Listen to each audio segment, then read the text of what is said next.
Hello viewers, my name is Portia and thank you so much for joining me on The Conversation. Okay, now tell me.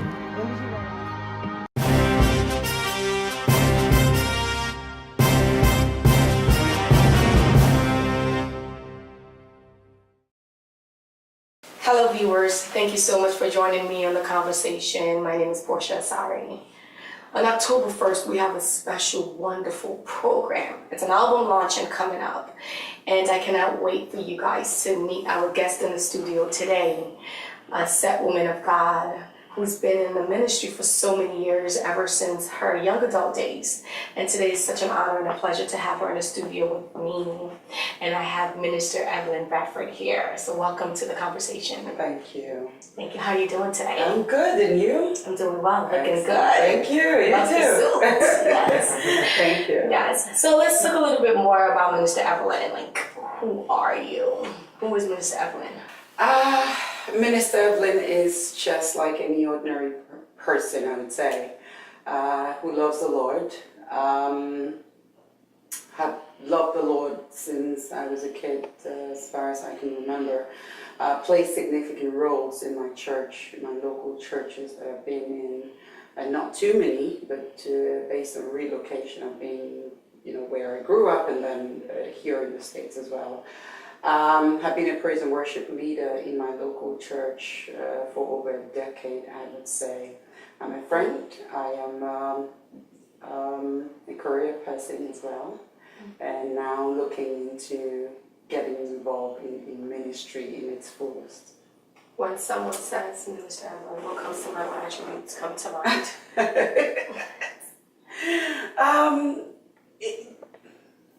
Unique. I'm a perfectionist, I would say, but committed as well. Anything I put my hands to do, I do it with all my heart, and I'm dedicated and loyal. I love the Lord, again. I fear the Lord as well. I strive to do what is right by God and by my fellow human beings, I would say. Yeah. That's good. I mean, that's the only way we can really live. Yes. Yeah. Live by God and by your fellow. Respecting people. Absolutely. Honoring people. Yeah. Okay. The very basic principles and values we all live by. Okay. Yeah. Then speaking of principles and values, I'm going to ask you this. I was going to ask you in the middle of the conversation, but let me ask you some of the most important core value for you. Or what it is, if it's one. Right. Well, commitment. Commitment, I would say. Anything you put your hands to do it in its fullness and commitment. Just commit to it, whatever it is. Okay. As long as it's not evil intended or, commitment. Be committed. Yes. Be committed. If I don't take anything from this conversation right now, definitely commitment is the key. Okay, now back to your music and back to you being a worship leader and singing in the church. Share that journey a little bit. It's been an interesting one. I grew up in the church, as I said earlier. Learned so much. God has been good to me, placing good people in my life, from my parents and my guardian and set men of God and women of God, friends and family, have all played a significant role in my life. I loved singing. When I was in the youth choir, I joined the praise and worship team and grew from there as just a praise and worship member, becoming the praise and worship leader, and then took up that challenge and being a leader and also learning from many other people that have the opportunity to get to know. So, yeah. When did you realize that this was the ministry for you? I mean, you said you've been doing this for quite a while. Right. As a youth, you were doing this. And when did you realize that this is your calling, this is a ministry for you?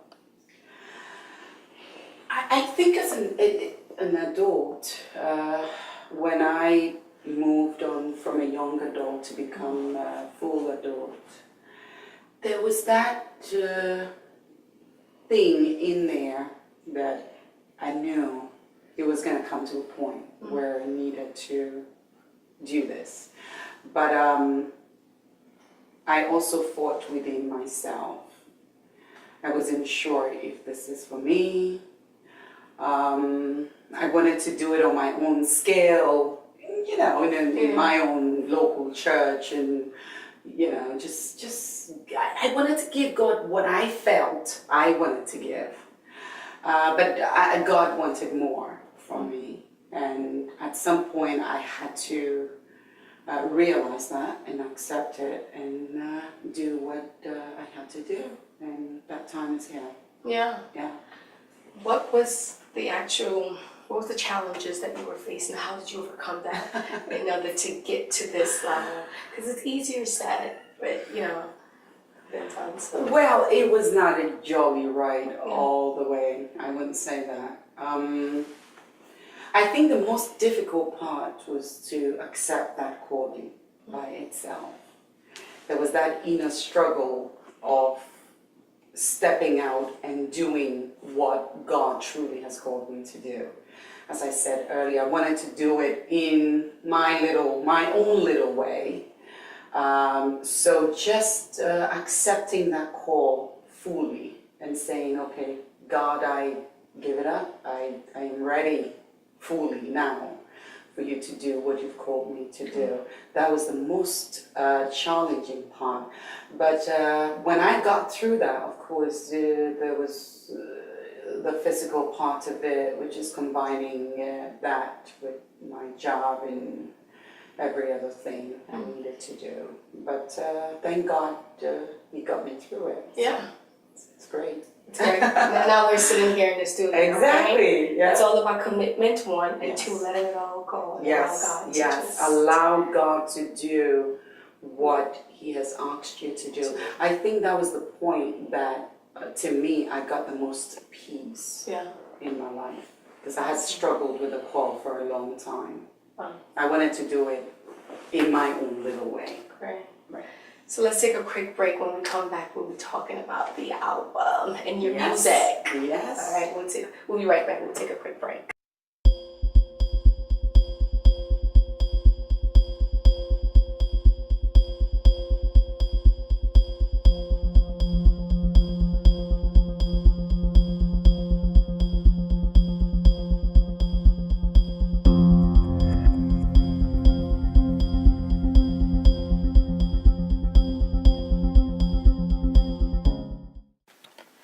Welcome back to the conversation. If you are just tuning in the studio right here, we have Minister Evelyn Branford. So welcome once again, and thank you for joining us in the conversation. Thank you. So let's talk about Soon Coming King. Ooh, I'm so excited. I'm excited too. Yes. And it's going to be on October 1st. October 1st. Yes. 6 p.m. 6 p.m. Yes. We don't want to miss that. Not But let's at talk all. about Soon Coming King. You better not miss that. Yes. So, Soon Coming King. Let's talk a little bit about that album itself. Walk us through the conception of this album. I think it's a journey. It's that whole journey that hopefully people might get to know. But it's where God started to deal with me in many ways regarding the call and the purpose of my life. So, of course, it was the struggle, that inner struggle, accepting that call. And then after accepting that, now the real work started. I said, Lord, you have to tell me what to do, what to say. What is the message you want me to carry? Because I just didn't want to sing. I just didn't want to sing anything. You know, I could have written any song by my own inspiration, but I didn't want to do that. So I sought the Lord, of course, the Holy Spirit being my greatest companion in this process. Literally gave me all these songs, I have to say, inspired me and showed me the way to say and what, to put across. What was this journey like for you? Oh, mine. It was tough. It was tough. It was tough in the sense of not wanting to do this. I want to talk about the journey of the album itself. Right, yes. Not wanting to Yeah. do the album itself. Wow. Yes, because I thought it was a lot of work. I thought it was I have friends in the ministry. I have, acquaintances in the music ministry, and just the thought of having to step in there fully and doing this, it was difficult for me. Definitely. There's a difference in ministering in the church or to a congregation or to people, and now ministering onto a different platform where people would actually, receive it from a different channel. Right. So it's not I believe it's not an easy call in itself, to have an album, to bring that to birth. Right. So. You're right. Now it's not just going to be about going from a local program to the other. Now this is a vision and a message that's going to be carried across to the world, I believe. And my hope is that whatever message that God gave to me to give to the rest of the world will be received well, and people come to the point where we can look at different ways of accepting the message.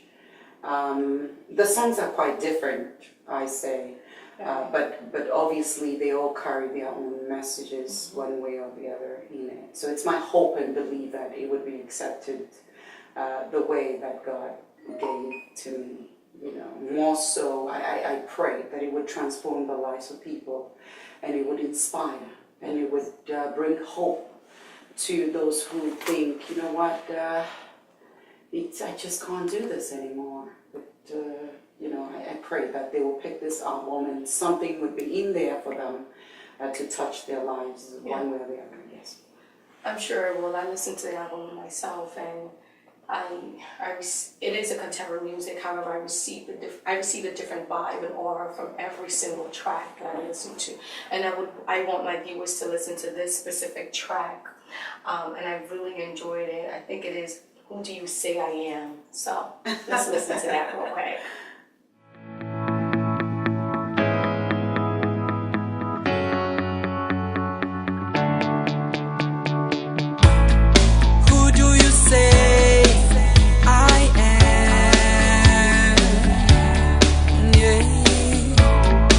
Son of man, so they say.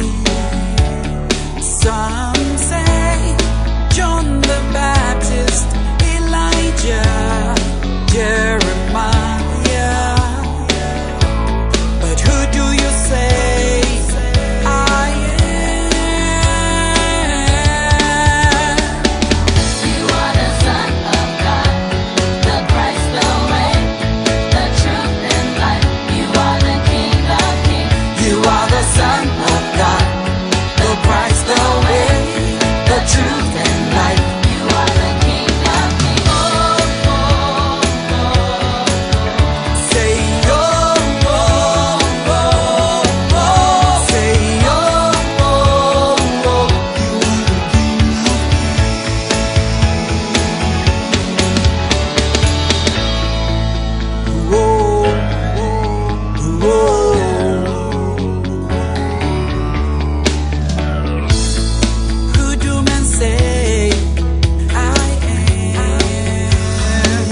you did not just enjoy that?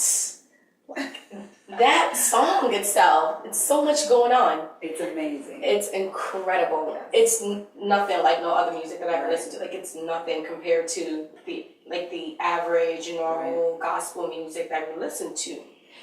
It literally placed me in this aura, like in this, like at this concert. I felt like I was at a gospel yet rock concert, like a band, and I'm listening to this. And then off camera, we were actually talking about some of the instruments that I went about to, with this music, the song itself. Let's talk a little bit more about that and why you chose this genre, this different, sounds. Yeah. I'm particularly excited about that track. I think it's different. The sound is different. Specifically, the acoustic guitars in there also made it very unique. Oftentimes than not, I think in our area of ministry, I don't think we utilize a lot of guitars as much as we probably should. And that was what I was looking for. I was looking for, more, string instruments. That was why we did a lot of the guitar, that real life concert feel. The whole idea was to just, bring something different, a different sound, that still carries the message. Do you believe that this music itself, this song itself will influence our generation? Oh, absolutely, yes. Yes, I think it would speak to the old, the young, and, they say that when you start seeing kids dancing to your music, then it's something that's likable. Yes. Okay. So I would want to believe that it would speak to all different age groups. The young and the old and the in between. Yes. And viewers, if you listen to the music, please make sure you comment in the comment button. Share your thoughts with us about this specific song, just so we know that you're enjoying it. So, your music, now with this album, Soon Coming King, I know it's going to be held at the Apostolic Church on 230 3rd Street. Before we get into that, I want to talk to you about what inspires you most when it comes to your music ministry, the inspiration. I think it's the message. It's more so the message that we put across. One of the things that I was looking for in this, or I was believing God for, was to give me the specific message that He wants His people to get, and not so much about the fluff. So yes, the lyrics of a song, it means a lot to me. On a general note, my inspiration specifically has come from the Holy Spirit. Honestly, each one of these songs, I would say, I got them right from the Holy Spirit. He would just drop them from the exact words to the arrangements to the core of everything that needed to be done. Yeah. So, Minister, let's talk about some of the gospel artists who have influenced your ministry. Oh my, they're a lot. But some of the people are Donnie McClicken, Yolanda Adams, Cece Winans, and of course my bosom friend, mentor, and brother, Minister Denny Nante, who has gone to be with the Lord. He touched my life through his music and through our friendship. And there's also one particular person I can't leave out, who truly was one of those, there are people who sow that particular seed in you.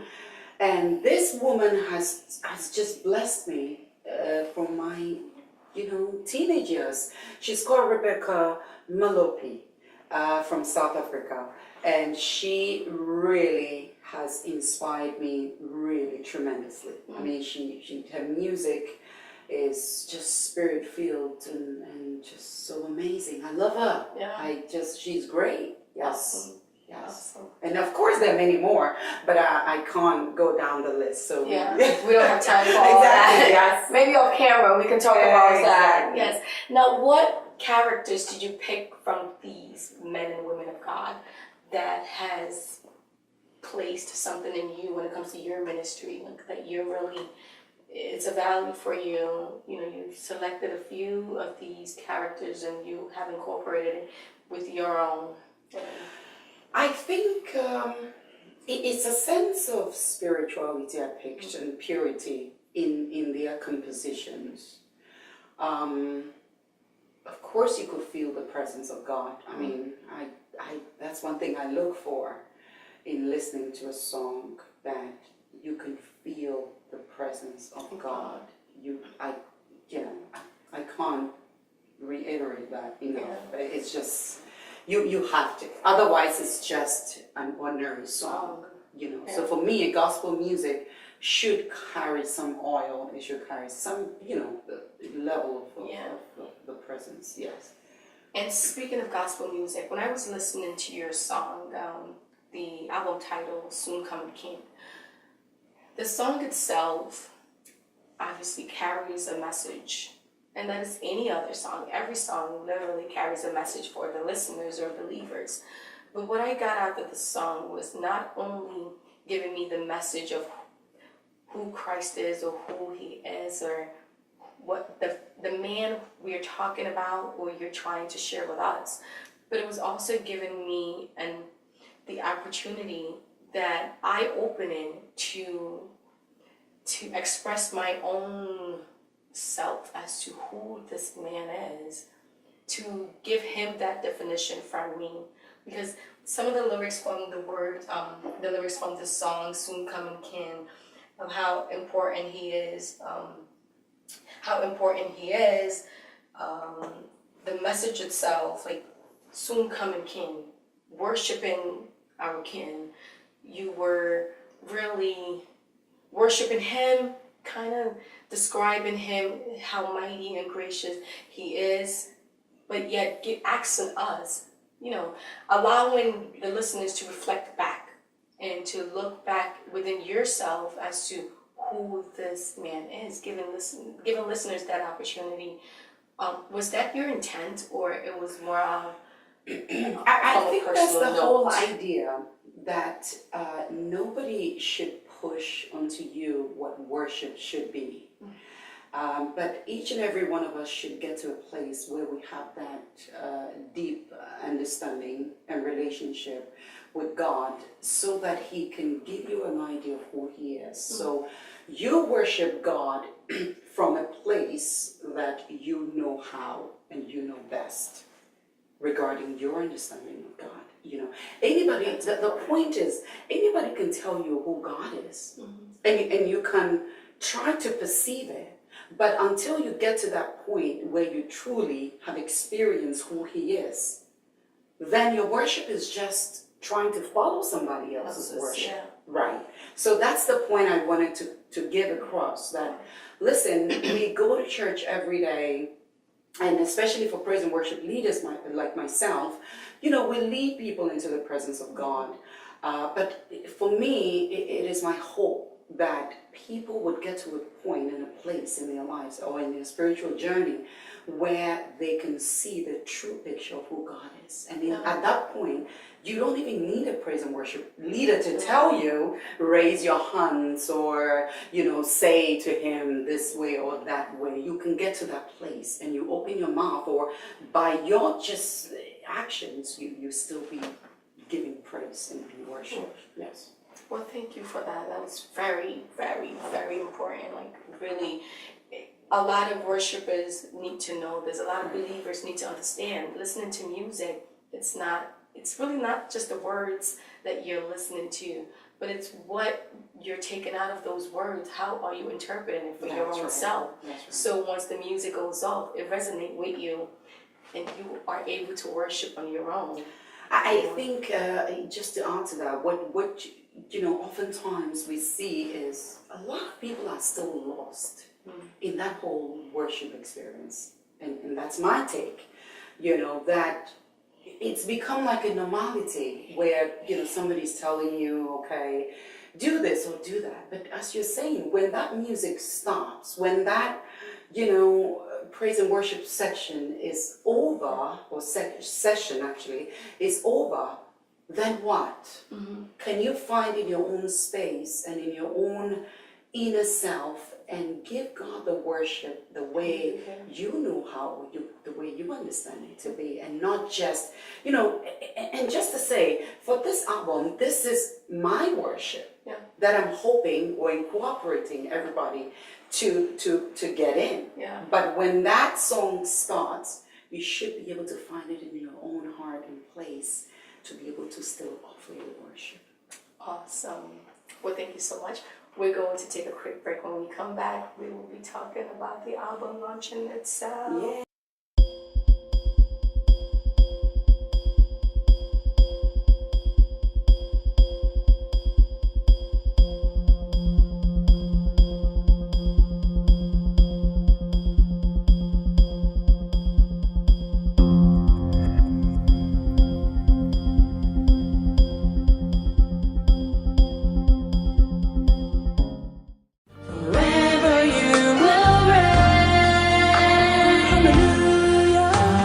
Hi there, my name is Evelyn. I'm excited to announce to you the launch of my debut album, The Soon Coming King. Please join me October 1st at 6 p.m. at the Apostolic Church, located at 641 233rd Street in the Bronx. You can't afford to miss this one. There will be performances by other guest artists. Why not? It's free. See you there.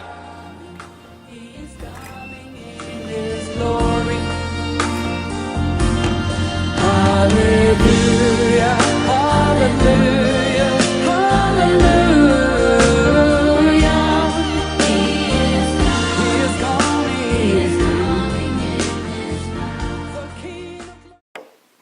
Welcome back to the conversation. This was really interesting. Like, she's enjoying it, I'm enjoying it, and I hope you're enjoying it right now.